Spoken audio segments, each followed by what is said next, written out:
দক্ষিণ কোরিয়ার অভিশংসিত প্রেসিডেন্ট ইয়ন সুক ইয়োলের বিরুদ্ধে গ্রেফতারি পরোয়ানা জারি করেছেন দেশটির আদালত। ইয়ন সুক ইয়োলকে অভিযোগের ব্যাখ্যা চেয়ে আদালতে হাজির হওয়ার জন্য নির্দেশ দেওয়া হয়।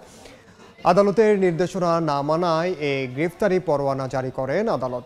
গ্রেফতারি পরোয়ানাটি অবৈধ বলে দাবি করেছেন ইয়োলের আইনজীবী। দেরি করে হলেও আদালতের সিদ্ধান্তে খুশি সিউলের বাসিন্দারা। মঙ্গলবার ইয়োলের বাসভবনের সামনে সমাবেশ করতে জড়ো হন অনেকে। দক্ষিণ কোরিয়া থেকে মোহাম্মদ হানিফের রিপোর্টে বিস্তারিত। অভিশংসনের পর থেকে ইয়ন সুক ইয়োলের গ্রেফতারের দাবিতে দক্ষিণ কোরিয়ার রাজপথে অবস্থান নেই হাজার হাজার মানুষ। তাৎক্ষণিক কোনো ব্যবস্থা না নিলেও তার বিরুদ্ধে থাকা অভিযোগের ব্যাখ্যা চেয়ে আদালতে হাজির হওয়ার নির্দেশ দেওয়া হয়। দক্ষিণ কোরিয়ার ইতিহাসে এই প্রথম কোনো বর্তমান প্রেসিডেন্টের বিরুদ্ধে গ্রেফতারি পরোয়ানা জারি করা হলো। স্থানীয় সময় মঙ্গলবার দেশটির আদালত ইয়নকে গ্রেফতারি পরোয়ানা জারি করে। তাকে গ্রেফতারে 48 ঘন্টার সময় বেঁধে দিয়েছে। শুধু তাই নয়, তদন্তের জন্য সিউলের ইয়ংসানে ইয়নের বাসভবন তল্লাশি করার নির্দেশ দিয়েছেন আদালত। তবে ইয়ন সুক ইয়োলের আইনজীবী ইয়ন ক্যাপ কিউন দাবি করেছেন, ইয়োলের বিরুদ্ধে আদালতে গ্রেফতারি পরোয়ানা জারি সম্পূর্ণ অবৈধ। সামরিক আইন জারি করার কারণে কোনো বিশৃঙ্খলাও তৈরি হয়নি বলেও মন্তব্য করেন কিউন। অন্যদিকে আদালতের সিদ্ধান্তে সন্তোষ প্রকাশ করেছেন ইয়ন বিরোধীরা। মঙ্গলবার রাজধানী সিউলে তার বাসভবনের বাইরে জড়ো হয়ে সমাবেশ করেন হাজারো মানুষ।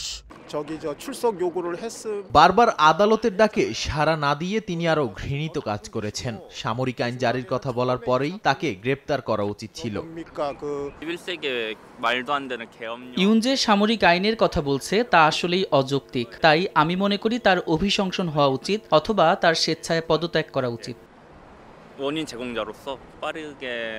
18, 25 এবং সর্বশেষ 29 ডিসেম্বর ইয়ন সুক ইয়োলকে অভিযোগের ব্যাখ্যা চেয়ে আদালতে হাজির হওয়ার নির্দেশ দেওয়া হয়। আদালতের নির্দেশনা না মেনে উপস্থিত না হয় মঙ্গলবার তার বিরুদ্ধে গ্রেফতারি পরোয়ানা জারি করেন আদালত। সোমবার তদন্ত দল জানায়, যৌথ দলগুলোর সদর দফতর থেকে সিউল ওয়েস্টার্ন ডিস্ট্রিক্ট আদালতে ইয়ন সুক ইয়োলের বিরুদ্ধে গ্রেফতারি পরোয়ানা জারির আবেদন করা হয়। সেখানে ইয়নের বিরুদ্ধে ডিসেম্বরের সামরিক আইন জারির মাস্টার মাইন্ড ও ক্ষমতার অপব্যবহারের অভিযোগও তুলে ধরা হয়।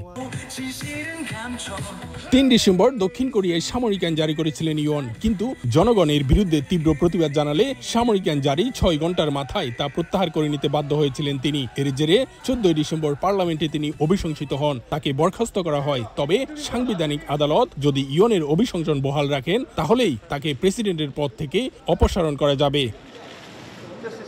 দক্ষিণ কোরিয়া থেকে মোহাম্মদ হানিফ, সময় সংবাদ।